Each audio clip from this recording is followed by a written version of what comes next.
And what got you involved with working against violence?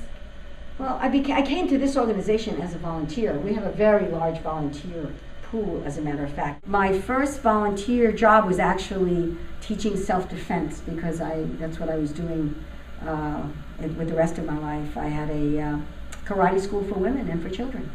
Wow. And so I got involved as a volunteer, and then I was always very committed to empowerment. And as a feminist, when we look at equality for women, the idea that there was so much violence and the threat of violence against women and girls. And so in my mind, when I was younger, it was that this doesn't compute. How are we going to be equal if we're constantly under threat?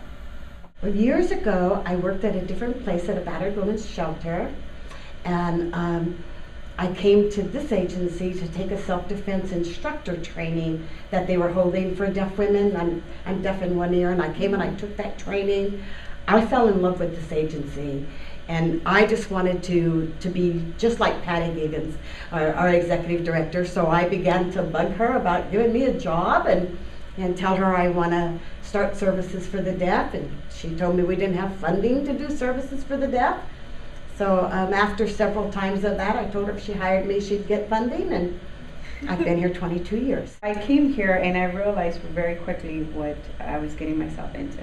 And growing up in a home where I saw and experienced domestic violence, I felt that it was important for me to become part of the movement. So is that the best way for people to get involved with Peace Over Violence, through volunteering? That's a fantastic way to get involved with Peace Over Violence. We have our domestic abuse response team. We're advocates. We train you first, and then you're part of the team. And our advocates go to the home of a battered woman after the police have secured the premises and it's safe. Our 24-hour hotline, rape and battering hotline, is completely staffed by volunteers. There's violence prevention specialists who are out in the community at the schools, going to talk to youth groups, going to different community-based organizations, again, to stimulate discussion and to do trainings about how to prevent violence in the first place. Because our goal is, we want to prevent it in the first place, but since it still exists, we want to be there to help the healing. Started off going through volunteer training for the hotline. I wanted to volunteer, which a lot of us start that way.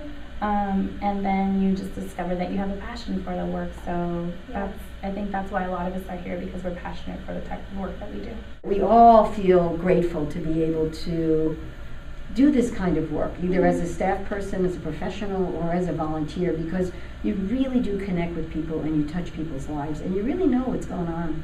You get a sense of what's going on out there in the real world. Thanks so much to everybody at Peace Over Violence. Your work here makes a huge difference in the community. For more information on their services, you can check out their website, www.peaceoverviolence.org. I'm Nikki Gans, your V-Woman on the Street. Don't forget, V-Day Santa Monica is March 25th and 26th. For more information on the show, you can go to our website, www.vdaysantamonica.com, and don't forget to follow us on Facebook and Twitter. Thanks so much. We'll see you at the show. Thanks to Kodak for sponsoring this year's V-Day Santa Monica.